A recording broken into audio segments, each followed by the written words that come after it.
Hi, my name's Irene. I wear hearing aids now, but I'm 68 years old, and when I was a teenager into my early 20s, a girlfriend and I went to every concert there ever was: the Beatles, Elvis, The Who, Rod Stewart. And one time at a Who concert, I couldn't see over people, so I'm like, I'm going up to the stage. So I did, and I saw this staging they had up for all the equipment, so I climbed up the staging. And it turns out I was right next to the speaker from Keith Moon's guitar and the bass player and all this.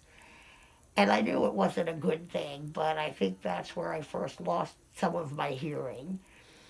And over the years, I've paid for that, although I'm not sorry I did it because it was the great concert. Now, if I had to do it over again, I would wear some kind of protection for my ears so I didn't lose any hearing. But when you're young, you don't think about those things. Right now you're using the hearing aids. How do you enjoy your hearing aids though? Now, thank God I do have great hearing aids. And you don't realize how much hearing you've lost until somebody comes in and says, "Oh my God, your TV is so loud." I'm like, "It is? I can hardly hear it when I don't have my hearing aids in." But thank God now that I do have them, I can play, let's say, the TV at 12 instead of 48 to deafen other people.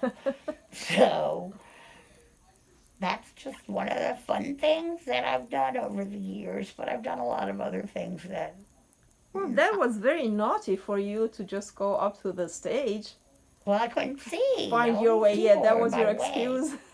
It's like I want to see Roger. Yeah, was that And your there was a excuse? great Who concert. Well, did you finally see him beside on the stage? Did you finally see him somewhere I else? actually did. My girlfriend was a real Roger Daltrey freak. And one concert, we went to probably about 8 different Who concerts. We drove 400 miles to go to a concert one night. She said, "Oh, I found out where Roger Daltrey's staying after the show." I'm like, "Oh, God, this is trouble." But we went, and they were staying at the Watergate, and we went right up to the door and knocked, and there came Roger answering the door with his little boy. And I thought, "Oh my God, the whole family is here." So we kind of introduced ourselves and told them what fans we were and apologized. That's not the word. Apologized a lot for disturbing him and his family after a show like that. And we left, but Was he? Did he have a wife or girlfriend? he had a wife and 2 kids. So she didn't come after you to They get you in didn't know, they jail? didn't come to the door. He just said, no problem, and he closed the door and we left. We didn't go in. We just kind of stayed in the hall there talking to him for maybe, a minute and a half, but it was exciting for us at the time. Oh, that's lovely. That's good. And you went to Elvis Presley's I concert? did, yeah. I'm eating That my was heart out. wonderful. That was another one where somebody said we was about 6 of us, and my girlfriend said, "Let's go around and we'll see the car come in." I'm like, okay, so we did, and we're waiting, and we're walking up, and it was at Maryland University, and all of a sudden here came a limousine, and everybody started screaming, and we were on the end, so we kind of walked the limousine up, and he waved to us and everything, and we waved to him, and of course I cried a lot at concerts, especially if Paul McCartney is on stage. So I that think was I and would. that was another concert when Paul McCartney and Wings came. We had tickets behind the stage at I can't remember what it was called now. But anyway, he was playing. But all of a sudden it dawned on me that it didn't matter if we were behind the stage because there's the piano, and he'll be looking right at me in the third wheel while he's playing the piano. And damn if he didn't. So I cried through the whole thing. And we had seen them when they first came to America in 64, I guess. God, I'm old. No, And no. I cried through that whole thing. He had all those girls screaming and fainting. I just quietly cried to myself. I didn't put on an act, but in those days you could hardly see them. They were in the middle of the field at the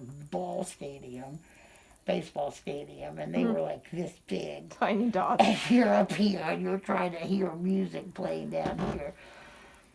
But the concerts got a little more updated. And, Yeah, and you feel that you're in there. You're with them. yeah, and you need the acoustics of In it. the ambient. And you needed to lose your hearing somehow. And that was the best way to do it, right?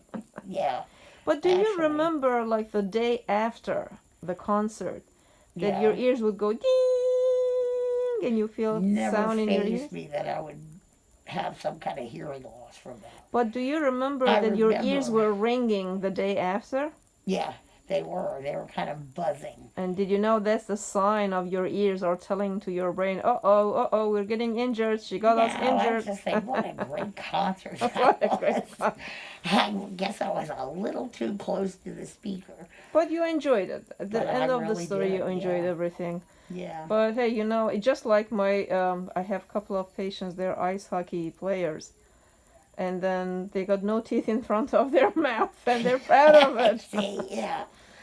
But well, in that story, the moral of our story, I suppose, is like enjoy your life at the same time, be aware of, Be careful. try yeah. to be careful, and especially in a concert, if the day after you hear that ee in your ear, that means you're getting your ears uncomfortably And the injured. whole thing too is there are safeguards out there Yeah. to prevent loss of different Absolutely. parts